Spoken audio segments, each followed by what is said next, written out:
ಏನಿದು ಎಸ್ವನ್ನ ಮಾಡಿದೆ ಚುನಾವಣಾ ಬಾಂಡ್ ಹಗರಣವನ್ನ. ಆ ಚುನಾವಣಾ ಬಾಂಡ್ ಮಾಡೋದೇ ಹಗರಣ ಮಾಡೋದಕ್ಕೋಸ್ಕರ ಬಿಜೆಪಿಯ ಒಂದು ಷಡ್ಯಂತ್ರದಿಂದ ಒಂದು ಚುನಾವಣಾ ಬಾಂಡ್ ಅನ್ನ ಮಾಡಿದ್ದಾರೆ. ಆ ಬಾಂಡ್ ಮಾಡಿದ ತಕ್ಷಣದಿಂದ ಪ್ರತಿ ವರ್ಷಕ್ಕೂ ಕೂಡ ಇಲ್ಲಿವರೆಗೂ ಕೂಡ ಸುಮಾರು 16,800 ಕೋಟಿಗಳನ್ನ ಚುನಾವಣಾ ಬಾಂಡ್ ಅನ್ನ ಕಲೆಕ್ಟ್ ಮಾಡಿದೆ. ಅದರಲ್ಲಿ 55% ಓನ್ಲಿ ಬಿಜೆಪಿಗೆ ಹೋಗಿದೆ. ಆ ದಾನಿಗಳು ಯಾರಿದ್ದಾರೆ ಆ ವಿವರನ್ನ ಕೊಡಿ ಅಂತ ಸುಪ್ರೀಂ ಕೋರ್ಟ್ ಹೇಳಿದ್ರು ಕೂಡ SBI ಕೊಡೋದಕ್ಕೆ ರೆಡಿ ಇಲ್ಲ. ಅದೇ ಮುಂಚೆ ಸೆಕ್ರೆಟರಿ ಇದ್ದಂತ ಫಾರಿನ್ ಅಫೇರ್ಸ್ ಎಕಾನಮಿಕ್ ಸೆಕ್ರೆಟರಿ ಇದ್ದಂತ ಸುಭಾಷ್ ಚಂದ್ರ ಗರ್ಗ್ ಅವರು ಹೇಳ್ತಾರೆ ಅದು 2-3 ಅವರಲ್ಲಿ ಕೊಡುವಂತ ವಿಚಾರ ಏನು ಕೊಡ್ತಾ ಇಲ್ಲ SBI ಅಂತ ಗೊತ್ತಿಲ್ಲ ಅಂತ ಅವರೇ ಹೇಳ್ತಾರೆ. ಆ ಚುನಾವಣಾ ಬಾಂಡ್ ಮಾಡುವಂತ ಸಂದರ್ಭದಲ್ಲಿ ಕೂಡ ಎಕಾನಮಿಕ್ ಫಾರಿನ್ ಅಫೇರ್ಸ್ ನ ಸೆಕ್ರೆಟರಿ ಕೂಡ ಇದೇ ಸುಭಾಷ್ ಚಂದ್ರ ಗರ್ಗ್ ಅವರು ಇದ್ರು.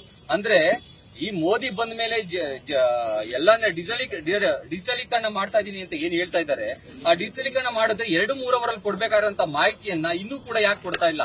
ಅಂದ್ರೆ ಈ ಹಗರಣದಲ್ಲಿ ಏನಿದು SBI ಅಲ್ಲ, ಅದು ಸಂಘ ಬ್ಯಾಂಕ್ ಅಂತಾನೆ ಹೇಳ್ಬೋದು.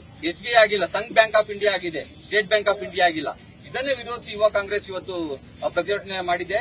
ನಾನು ಒಂದನ್ನ ಹೇಳಕ್ ಇಚ್ಛೆ ಪಡ್ತೀನಿ ನೋಡಿ, ಅವರು ಮೋದಿ ಬಂದ ಮೇಲೆ ಸ್ವಿಸ್ ಬ್ಯಾಂಕ್ ಇಂದ ಹಣ ತರೋದಿಲ್ಲ, 2 ಕೋಟಿ ಉದ್ಯೋಗವನ್ನ ಕೊಡೋದಿಲ್ಲ, ಮತ್ತೆ ಅವ್ರ ಪ್ಲಾನ್ ಇರೋದು ಸಂವಿಧಾನವನ್ನ ಚೇಂಜ್ ಮಾಡೋದಕ್ಕೆ. ಜೊತೆಲಿ ಈ ತರ ಒಂದು ಹಗರಣಗಳನ್ನ ಮಾಡಿ ಪ್ಲಾನ್ ಮಾಡಿ ಈ ದೇಶದ ಜನರನ್ನ ಲೂಟಿ ಮಾಡೋದಕ್ಕೆ, ಸಾಮಾಜಿಕ ನೆಲೆ ಕಂಡಿರುವಂತ ಬಡವರನ್ನ ಲೂಟಿ ಮಾಡುವಂತ ಕೆಲಸವನ್ನ ಈ ದೇಶದ ಪ್ರಧಾನಿಗಳು ಒಗ್ಗೂಡಿದಂತೆ, ಪ್ರಧಾನಿ ಕೂಡ ಇದ್ದಾರೆ, ಯಾಕಂದ್ರೆ ಅವರೇ ಕೂಡ ಮಾಡಿದಂತದ್ದು ಅದನ್ನ ಎಲೆಕ್ಟ್ರಾನಿಕ್ ಬಾಂಡ್ ನ ಎಲ್ಲಾ ಕಂಪನಿಗಳಿಂದ ಅತಿ ಹೆಚ್ಚು ಕಲೆಕ್ಟ್ ಮಾಡಿ ಅವರು ಉಪಯೋಗಿಸಿಕೊಂಡು ಇವಾಗ ವಿವರಣೆ ಕೊಡಿ ಅಂದ್ರೆ SBIಗೆ ಕೊಡಬೇಡಿ ಅಂತ ಇದೇ ಅಮಿತ್ ಶಾ ಅಂತ ಮೋದಿ ಅವರು ಹೇಳ್ತಾ ಇದ್ದಾರೆ. ಅಂದ್ರೆ ಇಲ್ಲಿ ಗೊತ್ತಾಗ್ತಾ ಇದೆ ಈ ಹಗರಣವನ್ನ ಯಾವ ರೀತಿ ಮಾಡಿದ್ದಾರೆ ಅಂತ. ನೆಕ್ಸ್ಟ್ ಬಿಜೆಪಿ ಬಂದ್ರೆ ಅನಂತ್ ಕುಮಾರ್ ಅವರು ಹೇಳ್ತಾರೆ ನಾವು ಸಂವಿಧಾನವನ್ನ ಚೇಂಜ್ ಮಾಡ್ತೀವಿ ಅಂತ. ಸಂವಿಧಾನ ಜೊತೆಗೆ ಒಂದನ್ನು ಹೇಳಕ್ ಇಚ್ಛೆ ಪಡ್ತೀನಿ, ಈ ದೇಶದಲ್ಲಿ ಅತಿ ಹೆಚ್ಚು ಅಕೌಂಟ್ ಹೊಂದಿರುವಂತದ್ದು SBI ಬ್ಯಾಂಕ್.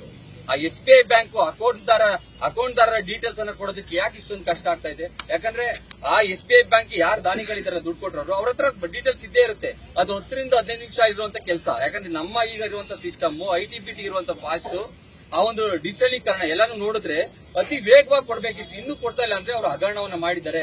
ಈ ಒಂದು ಸಂಘ ಬ್ಯಾಂಕ್ ಆಫ್ ಇಂಡಿಯಾ ಹಗರಣಕ್ಕೆ ಒಳಗಾಗಿದೆ ಅಂತ ಹೇಳಕ್ ಇಚ್ಛೆ ಪಡ್ತೇನೆ.